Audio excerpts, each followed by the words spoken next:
counselling or clinical psychology, which one to take, I want to clear up one thing. Too many people think that clinical psychology is better than counselling. That's nonsense, yeah? There's no such thing because it's creating a lot of rift between clinical psychologists and counsellors. That's not right. No one's better than one another. Go back to my point that I brought up in the beginning.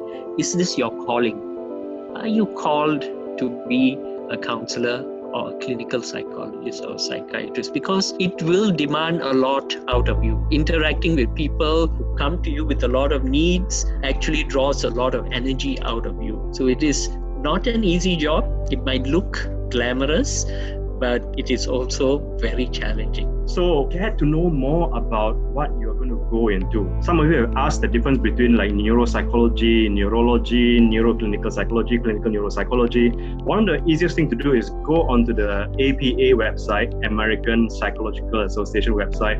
It gives you all the breakdowns of the different kinds of specializations in psychology. Have a look at that first. This is a thought that I have from also my exposure to clinical psychologists in other countries. In the US, you don't really get a chance to practice unless you complete a full course, the master's, and then now PhD is a requirement. I would say actually the system needs to be reformed a bit. Maybe an internship after the 2-year clinical psychology program, just like how doctors do an internship. An internship of maybe 6 months to 1 year in the government hospital would do wonders in terms of skills and knowledge with regard to mental health. What do you think? I totally agree on that, Dr. Xavier, because that's the Australian system.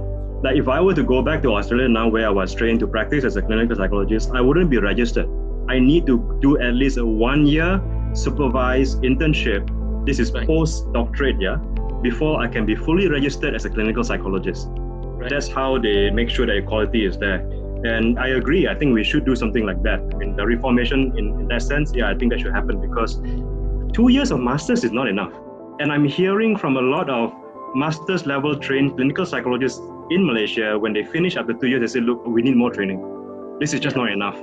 And this is why in the UK, US, Canada, and New Zealand, to be a clinical psychologist, you must have at least a doctorate in clinical psychology to ensure that you've got the minimal amount of training. And even after that, you must still go through at least a 1-year supervised practice before you can be fully registered as a clinical psychologist. Ethical practitioners will know that after 2 years of training, they are still very, very fresh and they need more supervision. It's all about lifelong learning. We are always learning from each other and we need to do that. We need to keep on being updated. It is a professional responsibility.